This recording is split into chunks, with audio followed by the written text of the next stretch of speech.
моя сумка, твоя сумка, ваша сумка, его сумка. Как все это сказать на казахском языке? Всем привет, с вами Дияра. И сегодня речь в этом видео пойдет о категории принадлежности. Принадлежность в разных языках мира выражается по-разному.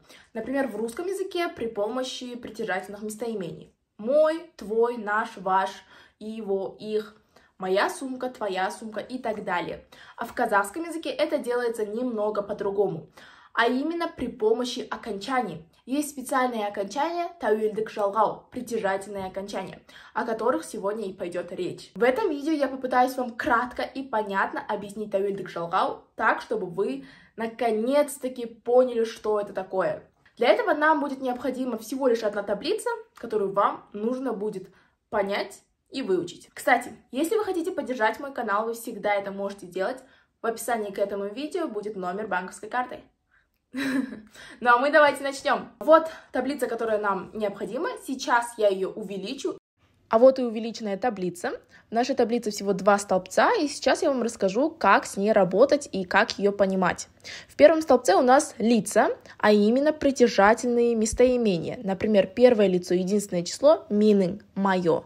А вот во множественном числе біздің, наше.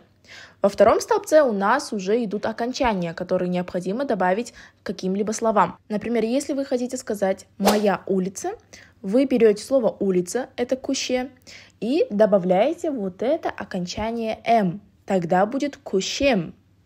Или, например, «наша улица» – «кущеміз». «Твоя улица» – «кущең». Еще надо понять вот что. Слово «куще» заканчивается на гласный звук, и мы без проблем смогли добавить окончание «м» на согласный. А что делать, если слово заканчивается на согласный? В таком случае мы между окончанием «м» и словом добавляем вот эти гласные, либо либо в зависимости от того, мягкое слово или твердое. Например, слово «жол» заканчивается на согласный звук. Соответственно, мы добавляем между окончанием «м» и словом вот эту гласную потому что слово «жол» твердое. Вот такая схема использования таблицы. Далее вы просто подставляете окончание на соответствующее лицо. Ну вот и все. Ничего сложного. Просто есть формула какая-то, и ее надо выучить, и все время подставлять окончание.